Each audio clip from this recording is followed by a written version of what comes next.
early 1942, the Tigers go on the offensive, launching low-level strafing attacks against Japanese airfields. On the first mission, Tex Hill teaches Jim Howard the importance of a wingman. We went into this little airfield, and of course we figured, you know, we're going to have total surprise. We didn't bother to look up.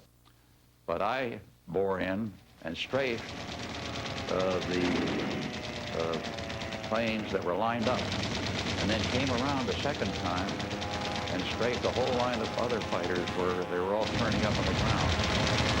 Well, by golly, there were Japanese fighters in the air circling.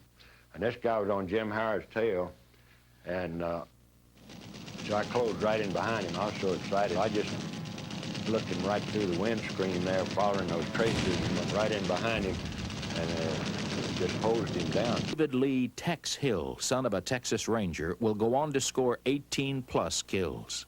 In the dark days of 1942, Americans at home need victories, and they need heroes. The Flying Tigers supply both.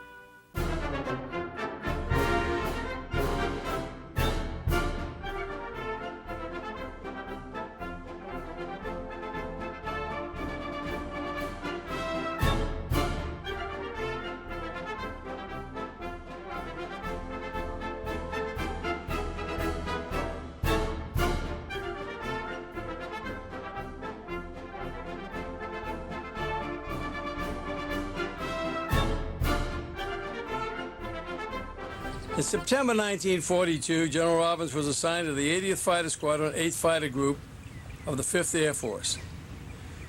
During his time in the Pacific, he flew 181 combat missions in P-39 and P-38 aircraft, scored 22 aerial victories, making him one of America's leading air aces and the leading air ace of the state of Texas.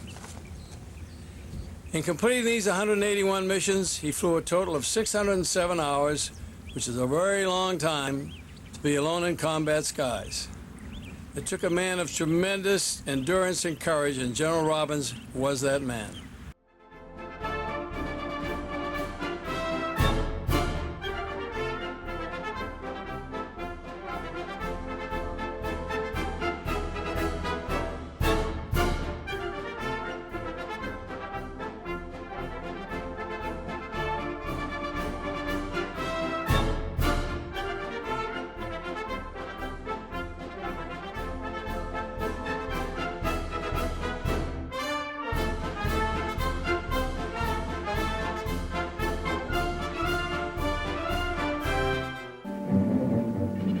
On April 18, 1942, 16 B-25s stood on the pitching deck of the USS Hornet, ready for a daring, top-secret mission, a bombing raid on Tokyo and 4 other major Japanese cities.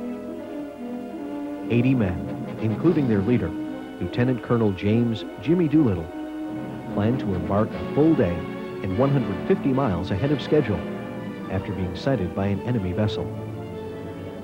The odds for success were dim. Though the pilots had been practicing for several months, fully loaded B-25s had never taken off from an aircraft carrier. Furthermore, they would be arriving at their final destination in China at night with little or no fuel remaining, if they made it that far. Well, when I got rowed across the end of the deck, everything seemed to be going fine until I got right over the bow, and I got a tremendous gust of bow wash. It pitched my aircraft up at a very high rakish angle, so I hollered at my co-pilot, "Help me get this nose down." We had to stiff arm it down because we'd already trimmed the airplane full tail heavy, which is what we had been trained to do in doing it on the runway. Each 5-man crew made its way to the Japanese coast and completed its mission. They were met with surprisingly little resistance. The long journey home, however, would become a mission in itself. 3 men were killed and several were seriously injured during bailouts and crash landings over the East China Sea and inside the Chinese mainland. The Japanese captured 8 men and later executed 3 of them. 1 crew made it to Russia, but was interned for more than a year. All 16 airplanes were lost. For the United States, After 5 grim months of defeat in the Pacific, the sacrifices and triumph of the Doolittle Raiders were an immeasurable boost to morale. For the Japanese, caught unaware, the embarrassment of a successful daylight raid on their unpenetrable capital proved greater than the actual destruction of property. The psychological effect was so profound that Japan rushed ahead with a plan for revenge. The result was one of the greatest naval battles of all time, Japan's disastrous assault on Midway Island, a U.S. victory that would prove a pivotal turning point in the war. News coverage at the time was understandably vague, given the top-secret nature of the mission. President Roosevelt joked that the raiders had taken off from mythical Shangri-La,